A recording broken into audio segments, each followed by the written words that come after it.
Grab a seat and get comfortable, because we've got another gripping story for you today on AGS Stories. Family relationships can be some of the most rewarding and supportive bonds we experience, but they can also bring deep pain when trust is broken. Few betrayals cut as deeply as those that come from the people we're supposed to rely on the most. Today, on AGS Stories, we're diving into the emotional journey of a woman who gave her all to a dream she believed was hers, only to have it ripped away by her own family. Her father gave the family business to her stepbrother, leaving her with nothing except her determination to rise again. This is a story of betrayal, resilience, and finding your own path when the people you trust the most let you down. Let's get into it. The day my world fell apart began like any other family gathering, with forced smiles and shallow pleasantries. I stood in my father's grand living room, watching my stepmother, Patricia, meticulously arrange lilies in a crystal vase. My father, Charles, paced near his antique oak desk, checking his watch every few minutes. At 27 years old, I had spent the past 5 years working tirelessly at my father's company, mastering every detail of the business he promised would one day be mine. That promise was shattered today. "Everyone, please take a seat," Charles announced, his voice carrying the authoritative tone I had always respected. My stepbrother Brandon sprawled lazily across the leather recliner, his smug expression already setting me on edge. At 25, Brandon had never worked a day in his life. He preferred spending his time flaunting his entrepreneurial mindset on social media, yet somehow managed to live off trust funds and designer endorsements. "As you know," my father began, glancing briefly at Patricia, who smiled at him with encouragement, "I've been considering the future of our family business." His words immediately caught my attention. I leaned forward, anticipation mixed with a strange sense of unease. "After careful thought, I've decided to transfer majority ownership and control of the company to Brandon."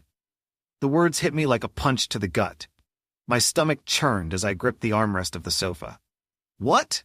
I whispered, barely able to find my voice. "It makes perfect sense," Patricia chimed in, placing a supportive hand on Brandon's shoulder. "The company needs fresh ideas and a modern perspective." I turned to my father, fighting to steady my voice. "Dad, we talked about this. I've dedicated years of my life to this company. I know every client, every process. I've earned this." Charles raised his hand, cutting me off. "This decision wasn't easy, Lauren, but Brandon's vision aligns better with the future I envision for the company." Brandon leaned forward, his designer watch glinting in the afternoon light. "Don't worry, sis. I'll find a role for you. Maybe HR?" His smirk made my blood boil. I stood abruptly, my legs trembling with anger. "Some capacity, after everything I've done for this company?" My voice cracked, but I didn't care. "You promised me, Dad." "Lauren, this is what's best for the family," Patricia interjected. "The family?" I laughed bitterly, tears stinging my eyes. "I am your family." Charles refused to meet my gaze. "You'll still receive a salary, of course," he said, his tone dismissive, "but Brandon will take over as CEO next month." The room felt like it was closing in. Without another word, I grabbed my purse and rushed out, nearly knocking over a side table. "Congratulations, Brandon," I managed, my voice dripping with sarcasm. "Enjoy the company I built for you." As I walked out the door, Patricia called after me, her tone smug. "This is exactly why we needed someone more level-headed in charge." I didn't stop. I didn't turn around. My tears only fell once I reached my car. The betrayal cut deeper than anything I had ever imagined. I drove away from the house I had grown up in, knowing I had lost more than a business that day. I had lost the father I thought I could trust. I don't even know where to begin. It's been 3 days since my father betrayed me, and I still can't make sense of it.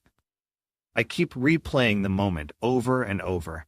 The way his voice carried across the room, the way Patricia beamed at Brandon as if he'd accomplished something extraordinary, when, in reality, he hasn't lifted a finger to earn any of it. And then there was me, sitting there like a fool, blindsided, humiliated, and utterly broken. I've spent the last 5 years building my entire life around that business. 5 years of early mornings and late nights, of canceled vacations and missed birthdays. I gave up so much because I believed in the promise my father made to me. He told me I was his legacy, that one day the company would be mine, because I had the drive, the the vision, and the work ethic to make it thrive. But it turns out those words were empty. He handed everything I worked for to Brandon, who wouldn't know hard work if it smacked him in the face. When I left that house, I thought the tears would never stop. I parked my car at a nearby overlook, staring out at the city lights and wondering how I got here. How could someone who's supposed to love and support me do something so cruel? My father has always been a man of his word, or so I thought. Now, I don't know what to believe. Was I ever more than just an afterthought to him? Did he ever truly value me, or was I just convenient until Brandon became his golden boy? I'm struggling to process all of this, so here I am, pouring my heart out to you all. I've seen how this community comes together to offer advice and support, and right now I desperately need that. I need someone to tell me how to move forward because I feel completely lost. I'm angry, yes, but more than that, I'm hurt. I can't help but feel like I've wasted the last 5 years of my life. All that effort, all those sacrifices. For what? To be cast aside the moment it became politically convenient for my father to appease Patricia and her spoiled son? It's not just the betrayal that stings, it's the unfairness of it all. I worked my way through college, earned my MBA, and threw myself into the family business with everything I had. Meanwhile, Brandon partied his way through life, flaunting his wealth on social media and bragging about achievements he never earned. And yet, somehow, he's the one who gets rewarded? It feels like my whole world has collapsed, and I don't know how to pick up the pieces. My career was tied to that company. I knew its operations inside and out, had built relationships with clients and suppliers, and had big plans for the future. Now all of that is gone. And the worst part? My father expects me to stay. He thinks I should just accept a token role, probably something meaningless like HR, while Brandon reaps the rewards of my hard work. It's insulting, really. He doesn't see me as his equal, let alone as someone capable of leading. But here's the thing. I don't want to stay. I can't. It would be unbearable to watch Brandon take everything I built and run it into the ground while I'm relegated to the sidelines. So, I left. I packed up my office and walked away. But now I don't know what's next. How do you start over when everything you've worked for has been ripped away from you? How do you rebuild when the foundation of your life has crumbled? Part of me wants to fight back. I've thought about consulting a lawyer, but I'm not sure I have the energy for a drawn-out legal battle. Besides, my father made sure to transfer ownership to Brandon months ago, without telling me, of course. Legally, there's probably nothing I can do. But emotionally, I feel like I have to do something. I can't just let them win. I can't let them think they've beaten me. Another part of me wonders if I should just let it go. Maybe this is a sign that it's time to chart my own path, to build something entirely mine. But even that feels daunting. Starting over is terrifying, especially when the people who were supposed to have your back are the ones who tore you down. I guess what I'm trying to say is, I need advice. Have any of you ever been in a situation like this, where everything you thought you could count on was taken from you? How did you cope? How did you find the strength to move forward? Right now, I feel like I'm standing at the edge of a cliff, staring into the unknown, and I don't know whether to jump or turn back. There's this tiny voice inside me, one that I'm almost afraid to listen to, that says maybe this is an opportunity. Maybe losing the company is the push I needed to find my own strength, to prove that I can succeed without my father's name or resources. But then I wonder, is that just wishful thinking? Am I trying to convince myself that this isn't the end of the world when it feels like it is? To make matters worse, I can't stop thinking about my grandmother. She passed away 5 years ago, but she was the one person who always believed in me. I keep hearing her voice in my head, telling me to hold my head high and never let anyone steal my light. She would have been so disappointed in my father for what he did. Sometimes I wish she were still here because I know she'd have the wisdom I need right now. Instead, I'm turning to you all. What would you do if you were in my shoes? Should I fight for what's rightfully mine, or should I walk away and focus on building something new? How do you rebuild trust when the people you love betray you? How do you stop the anger and bitterness from consuming you? I want to believe that there's a way forward, that this isn't the end of my story. But I need help finding that path. If you've made it this far, thank you for listening. Your support means more than you know. Please share your thoughts, your advice, your stories, anything that might help me figure out what to do next. Because right now, I don't just need guidance. I need hope. The outpouring of support and advice from the community has been overwhelming. Reading through the hundreds of comments, it's clear that my story resonated with people in ways I never expected. Some were outraged on my behalf, others offered legal strategies, and many shared their own experiences with family betrayals. In the midst of my uncertainty, their words have been a lifeline, grounding me in the possibility of hope and direction. One of the top comments came from a user named @truthseeker89, who didn't hold back. Your father's actions are completely unfair and reek of favoritism. He made promises to you and broke them without remorse. Brandon didn't earn that position, and it's disgusting that your father handed it to him on a silver platter. Honestly, I think you should consult a lawyer. Even if you don't win a case, you could shine a light on the way you were treated and hold them accountable. At the very least, you'd send a message that you won't be walked over. This comment struck a chord. The idea of holding my father accountable is tempting, but the thought of a legal battle feels so exhausting. Still, the sentiment behind it, the demand for justice, gave me a sense of validation. I'm not crazy for feeling betrayed. Anyone in my shoes would feel the same. Another user, @PhoenixRising, offered a different perspective. Jessica, I know it feels like your entire world has collapsed, but this could be your chance to truly shine. You have an MBA, years of experience, and deep knowledge of the industry. Why not start your own business? Imagine building something from the ground up, free from your father's control or Brandon's influence. You'd finally have the freedom to make your own decisions and show everyone what you're capable of. This is your time to take the high road and prove them wrong. Her words stayed with me. Could I really build something of my own? The thought both excited and terrified me. Starting a business from scratch is no small task, and I'd be walking away from the safety net I'd relied on for so long. But the idea of independence, of proving to myself and everyone else that I'm more than just a cast-off, feels empowering. Then there was Heart and Hustle, who shared their personal experience. I went through something similar with my family business. My brother was handed everything while I was left out in the cold. At first, I was furious and heartbroken, but I decided to channel that energy into starting my own venture. It wasn't easy. I faced setback after setback, but eventually, I built a successful company on my terms. The best revenge isn't legal action or yelling at your family. It's living well and succeeding where they think you can't. Use your talent and determination to show them what they lost. Reading this gave me a sense of hope. If someone else could rise from a similar situation, maybe I could too. It reminded me that success isn't just about proving others wrong. It's about finding fulfillment and creating something meaningful. Beyond these three, countless others chimed in with advice, ranging from practical suggestions about networking and funding to emotional encouragement to stay strong. A recurring theme in the comments was the belief that I'm capable of more than I realize. People kept urging me to trust myself, to remember my accomplishments, and to use this betrayal as fuel to move forward.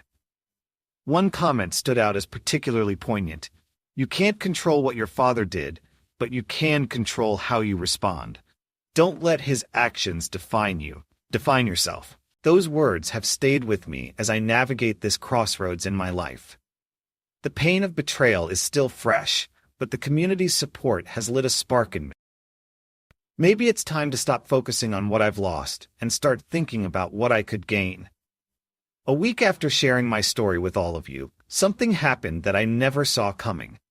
I learned my grandmother, who always seemed to be one step ahead of everyone, had left me a lifeline, a hidden trust fund with a very specific set of conditions. The day I found out was nothing short of surreal. I was sitting in the office of Virgil, our family lawyer, someone I had known since I was a child. He wore the same wire-rimmed glasses and carried the same weathered briefcase I remembered from years ago. As I poured my heart out to him about what my father had done, he reached into a cabinet, pulled out a thick folder, and slid it across the desk. "This," he said, tapping the folder, "is something your grandmother left for you. She always suspected there might come a time when you would need this." Inside the folder were documents outlining a $2 million trust fund she had set aside for me. My hands shook as I read the conditions. I could only access the money if I started my own business and showed a profitable quarter within the first year. No family involvement, no handouts. Just me, my ideas, and my determination. "She believed in entrepreneurship, not entitlement," Virgil said softly. "She wanted you to build something, not inherit it." For the first time in days, I felt a spark of hope. Maybe my grandmother had known all along that my father's promises were hollow. Maybe she believed in me more than he ever did. Either way, I knew one thing: this was my chance to take control of my life. That night, I sat down with my best friend Lucy, who's been my rock through all of this. Over coffee at our favorite cafe, I shared my idea: an eco-friendly packaging company that would offer sustainable, affordable solutions to businesses struggling to go green. "You're serious about this?" Lucy asked, her eyes narrowing as she studied me.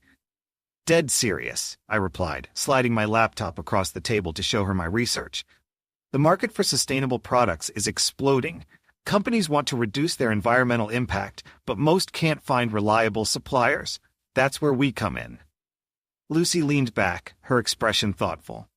"It's a brilliant idea, but Jess, this isn't going to be easy. Starting a business from scratch, especially one with manufacturing and supply chain logistics, it's a lot." "I know," I said, my voice firm. "But I've spent years learning how to run a business. I know I can do this." Lucy smiled.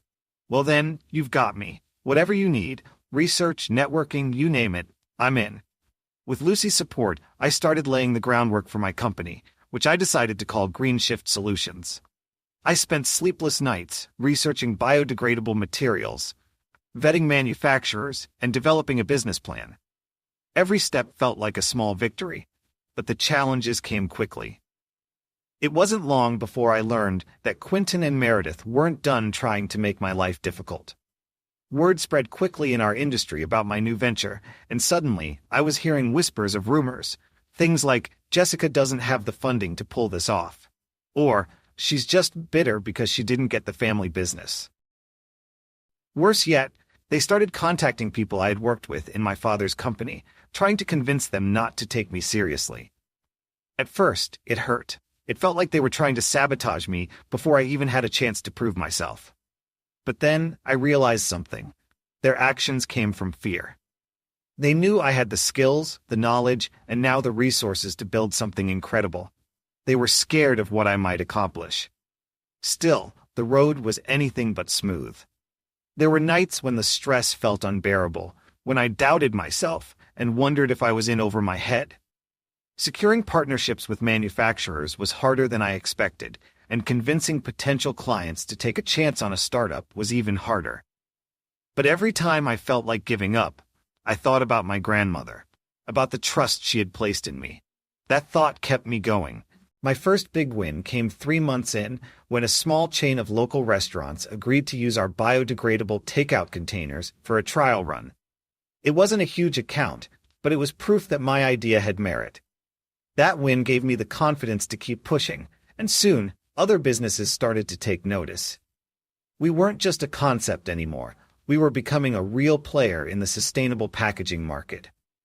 But with every win, the stakes felt higher. The more progress I made, the louder the voices in my head became, whispering fears of failure. What if I couldn't meet the trust fund's conditions?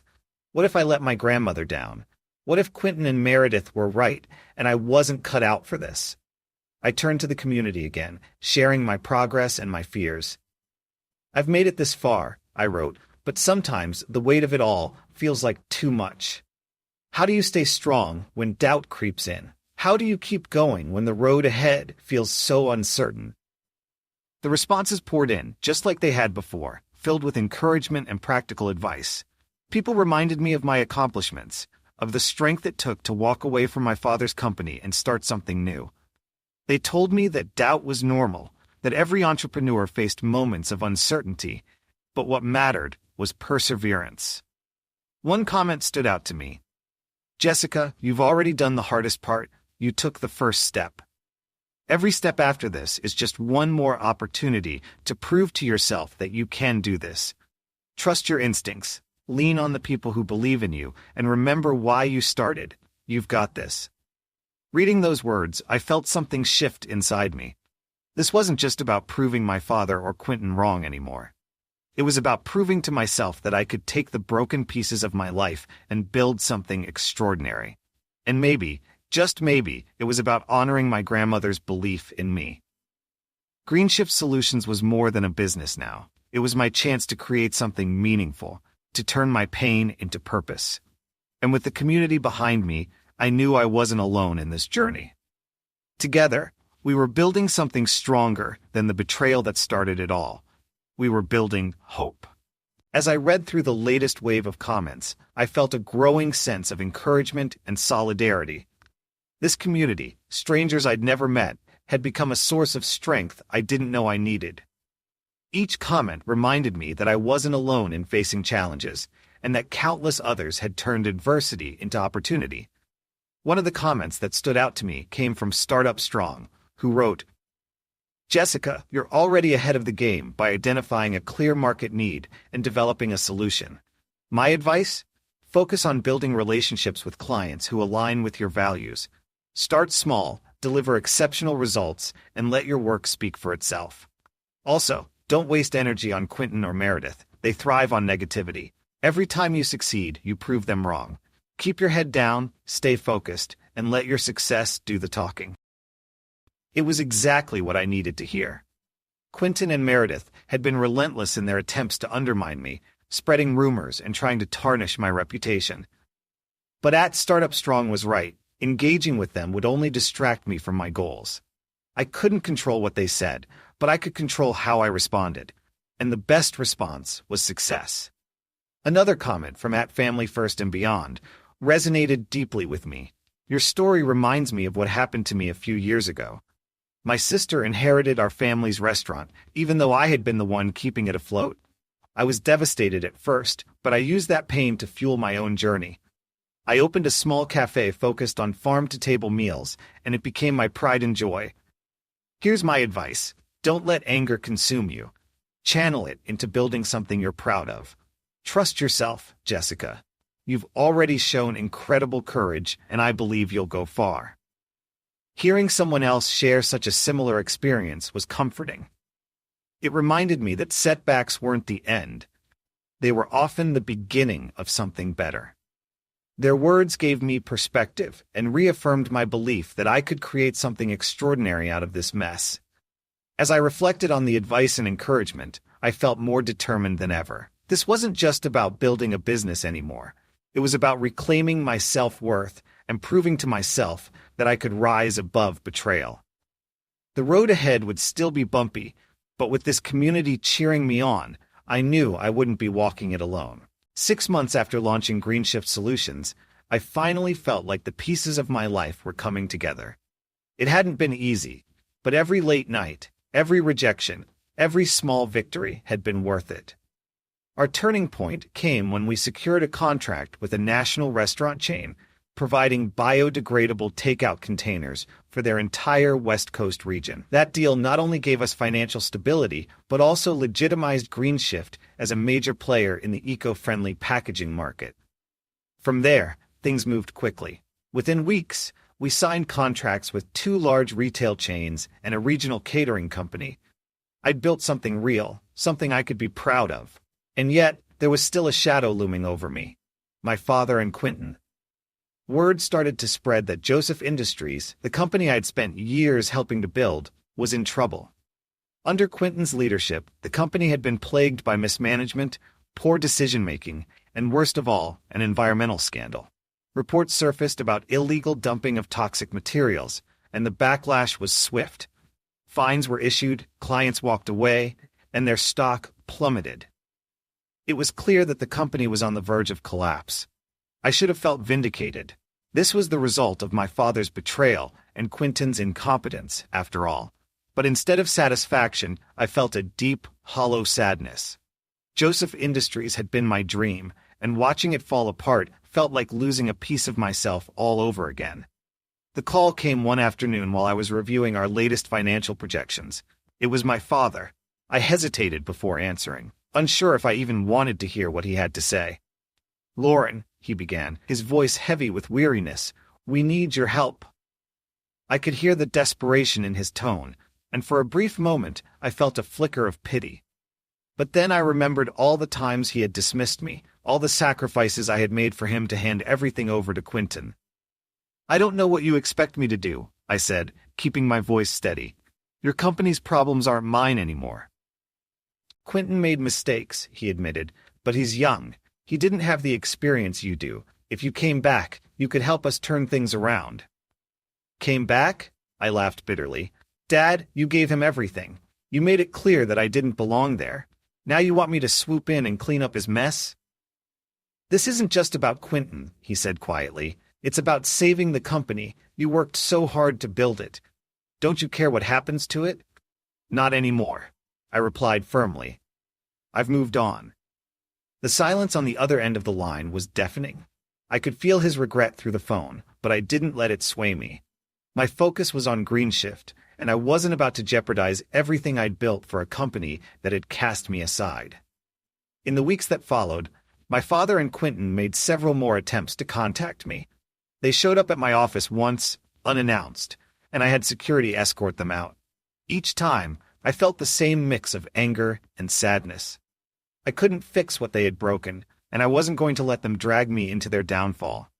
But while I refused to help with the company, I found myself softening toward my father on a personal level. It wasn't easy, but I knew that holding on to resentment would only weigh me down. Slowly, we began rebuilding our relationship. Not as business partners, but as family. He apologized sincerely for the choices he had made, and while it didn't erase the pain, it allowed us to start moving forward. 1 year after starting Greenshift Solutions, we celebrated our first profitable quarter. That milestone activated the trust fund my grandmother had left me, but by then, I didn't need the money. The company was thriving, and I had proven to myself, and everyone else, that I was capable of standing on my own. With the trust fund, I decided to honor my grandmother's legacy in the way she had always envisioned. I founded the Legacy Foundation, a nonprofit dedicated to supporting young entrepreneurs, particularly women, in building sustainable businesses. The foundation provides funding, mentorship, and resources to help others create meaningful change in their industries. It felt like the perfect way to give back and to ensure that my grandmother's vision lived on. On the day we officially launched the foundation, I visited my grandmother's grave for the first time since starting this journey. The cemetery was quiet, the autumn breeze rustling the leaves above me as I placed a bouquet of white lilies on her headstone. "Hi, Grandma," I said softly, my voice catching in my throat. "I did it. I built something. Something real. Something that matters. And I couldn't have done it without you." As I stood there, I thought about everything that had led me to this moment. The betrayal, the heartbreak, the uncertainty. It had all seemed so insurmountable at the time, but now, looking back, I realized that it had shaped me into the person I was. I wasn't just the girl who had been cast aside by her father. I was a businesswoman, a leader, and someone who had turned pain into purpose. The journey wasn't easy, and it wasn't perfect, but it was mine. And as I looked up at the sky, I felt a profound sense of peace, knowing that my grandmother would be proud. That night, as I sat in my office overlooking the city, my phone buzzed with a text from my father. "I heard about the foundation. She would have loved it. I'm proud of you." For the first time in a long time, I smiled at his words.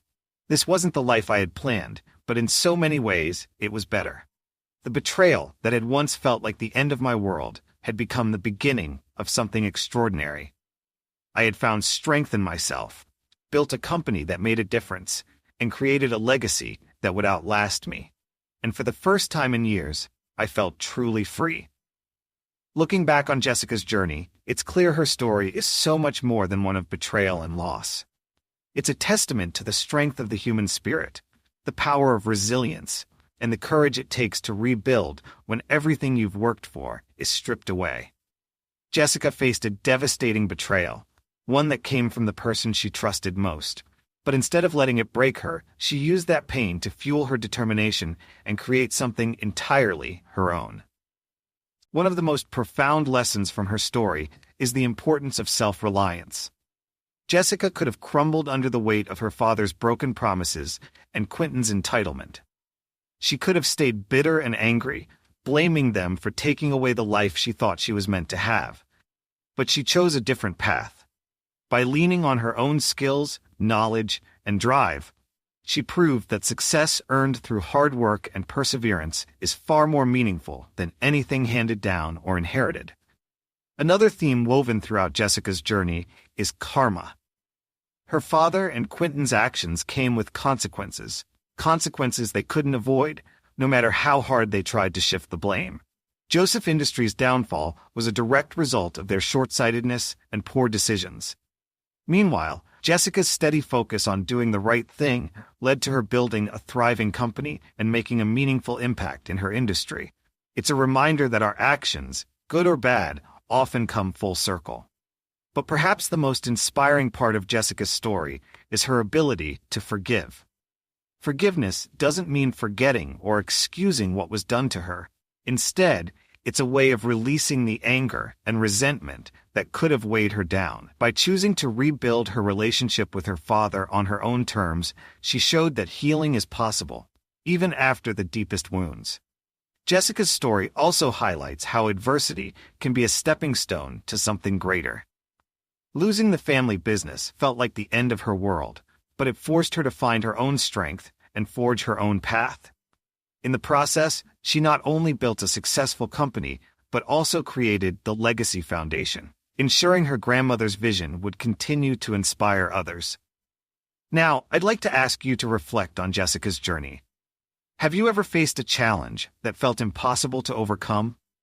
Have you been betrayed or underestimated and used that pain to propel yourself forward? Jessica's story reminds us that even in our darkest moments, there's an opportunity to rise, rebuild, and redefine ourselves. If her journey resonated with you, let's continue the conversation. Drop a comment below and share your own story or the lessons you took away from Jessica's experience. How have you created your own legacy, or how do you plan to start? And before you go, don't forget to like this video, subscribe to the AGS Stories channel, and hit the notification bell so you never miss an update. We share stories like Jessica's, stories of resilience, redemption, and the power of the human spirit. Every week, your support helps us continue to bring these inspiring tales to life.